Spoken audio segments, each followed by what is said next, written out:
Assalamualaikum warahmatullahi wabarakatuh, parents dan teman-teman semuanya, dimanapun kalian berada, semoga selalu dalam lindungan Allah SWT dan selalu berbahagia. Perkenalkan, saya Siti Nur Afifah, mahasiswi semester 3 Program Studi Pendidikan Islam Anak Usia Dini UIN Sunan Gunung Jati Bandung. Kali ini saya akan mengupas sedikitnya tentang strategi dan peran orang tua dalam upaya meningkatkan kecerdasan emosional pada anak usia dini.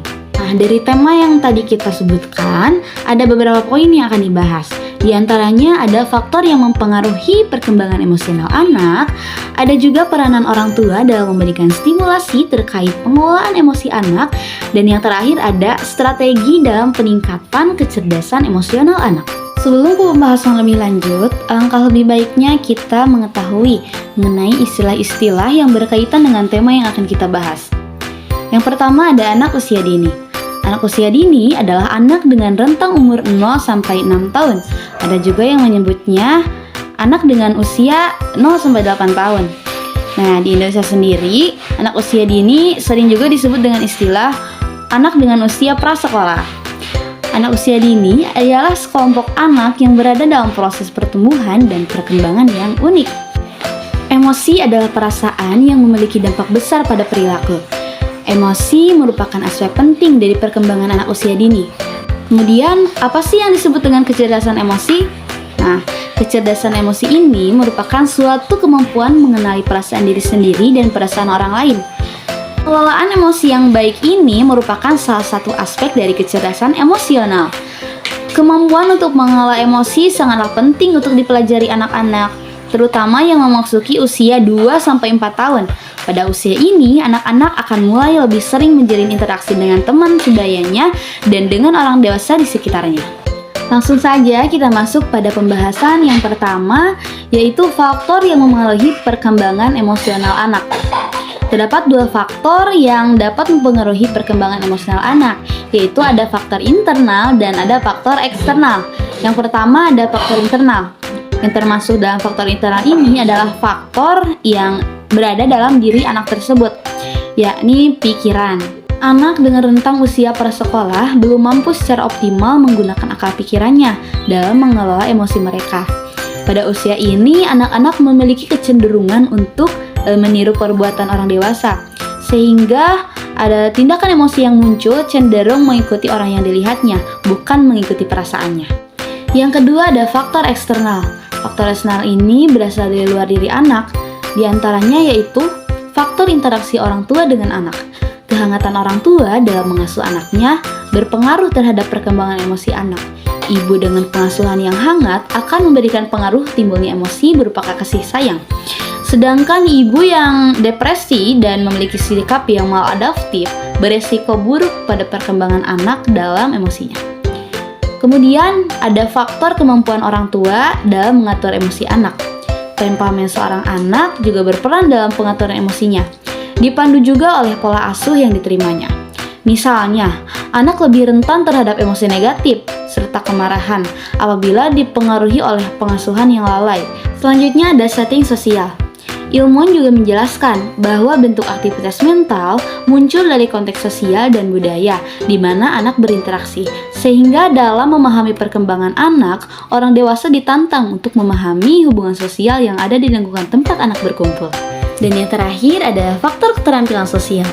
Di antara bentuk keterampilan sosial pada anak usia prasekolah, antara lain hubungan interpersonal dengan anak-anak lain terjalin secara memuaskan, tidak suka bertengkar, tidak egois, dapat berbagi dengan kawan lainnya.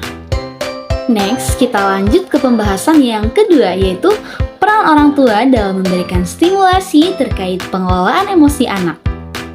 Yang pertama, orang tua sebagai panutan.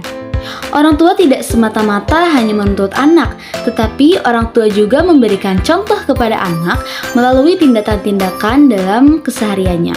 Seperti pada saat memulai sesuatu, orang tua tak lupa mengucapkan bismillah. Dan dalam mengekspresikan rasa syukur atau perasaan senang, tak lupa mengucapkan alhamdulillah.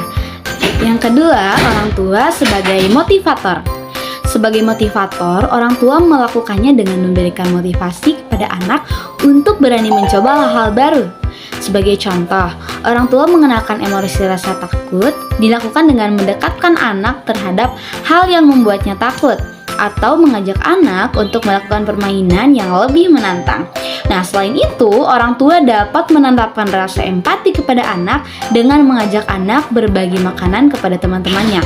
Motivasi yang diberikan orang tua ini mampu mendorong anak dalam meningkatkan rasa emosi dengan baik. Yang ketiga, orang tua sebagai cermin utama anak. Orang tua harus menciptakan komunikasi yang harmonis antar anggota keluarga, yaitu dengan membagi atau menceritakan kondisi emosi yang sedang dirasakan. Nah, jika orang tua mempunyai sikap keterbukaan terhadap anak, maka anak tersebut juga akan terbuka terhadap orang tuanya. Nah, setelah anak mampu menceritakan perasaannya, mungkin orang tua akan dapat membantu anak dalam mengelola perasaan emosi tersebut.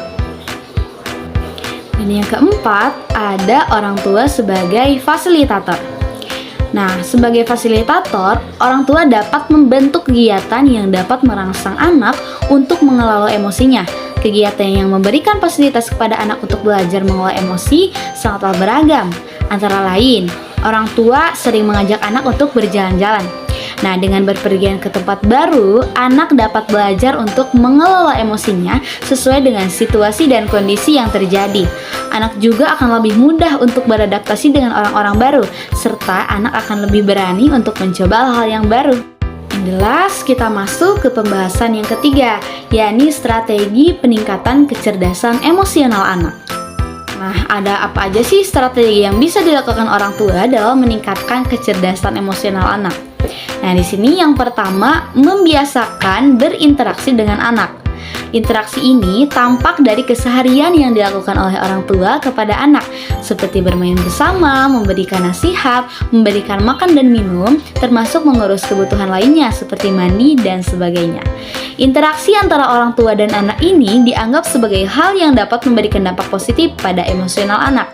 Semakin baik interaksi yang ditunjukkan orang tua kepada anaknya, maka akan semakin baik pula emosional anak. Begitupun sebaliknya, semakin buruk interaksi yang ditujukan oleh orang tua, seperti misalnya melakukan kekerasan, kata-kata kasar, dan itu tuh akan mempengaruhi emosional anak dan juga akan semakin buruk. Yang kedua, mengembangkan rasa percaya diri. Orang tua hendaknya memberikan kesempatan anaknya untuk mengembangkan rasa percaya diri. Hal ini dapat dilakukan dengan melibatkan anak untuk ikut serta dalam kegiatan perlombaan ataupun kegiatan sosial yang berlangsung di masyarakat, baik itu kegiatan keagamaan maupun kebudayaan. Nah, dengan mengembangkan rasa percaya diri anak, tentu akan menimbulkan rasa keberanian dan dapat berdampak pada baiknya kontrol diri seorang anak. Nah, anak yang cenderung memiliki percaya diri akan memiliki emosi yang stabil, sebab ia akan merasa mampu untuk melakukan hal yang diperintahkan kepadanya ataupun yang diinginkannya sendiri. Ketiga, membangun empati. Cara orang tua membangun empati pada anak yaitu dengan mengikut sertakan anak pada kegiatan sosial yang bersifat kelompok. Misalnya, doronglah anak untuk membiasakan diri mengikuti sholat berjamaah ke masjid. Berilah juga kesempatan bagi anak untuk melakukan kegiatan sosial yang ada di masyarakat. Kegiatan yang dilakukan secara berjamaah atau berkelompok ini tentu akan menimbulkan rasa kerjasama antara satu dengan yang lainnya. Tentunya ini berdampak pada timbulnya rasa empati pada diri seorang anak. Tidak hanya itu, membangun empati anak bisa dengan cara menanamkan kepada mereka tentang kedudukannya di dalam keluarga, sehingga ia mampu untuk menghargai yang lebih tua dan menghormatinya, serta dengan sukarela memberikan pertolongan kepada yang lebih muda darinya. Yang keempat, memberikan keteladanan yang baik. Penerapan nilai-nilai budaya di dalam keluarga menjadi teladan yang baik ditunjukkan oleh orang tua kepada anaknya. Dalam kebudayaan, orang tua tidaklah diperkenankan untuk berbicara kasar kepada orang lain, sehingga itu menjadi teladan bagi anaknya untuk tidak berbicara kasar kepada temannya. Sifat saling menghormati dan saling menghargai antara satu sama lain dalam keluarga juga menjadi teladan bagi anak, sehingga timbul rasa empati pada dirinya terhadap orang lain. Selesai, sekian pembahasan kita kali ini. Nah, buat para parents dan calon-calon orang tua, jangan lupa untuk selalu mengumpulkan informasi sebanyak-banyaknya mengenai dunia anak dan dunia parenting. Cetaklah generasi yang baik dengan pola asuh terbaik. Akhir kata, mohon maaf atas segala kekurangannya. Sekian, terima kasih, semoga bermanfaat. Wassalamualaikum warahmatullahi wabarakatuh. Sampai jumpa di tugas-tugas selanjutnya.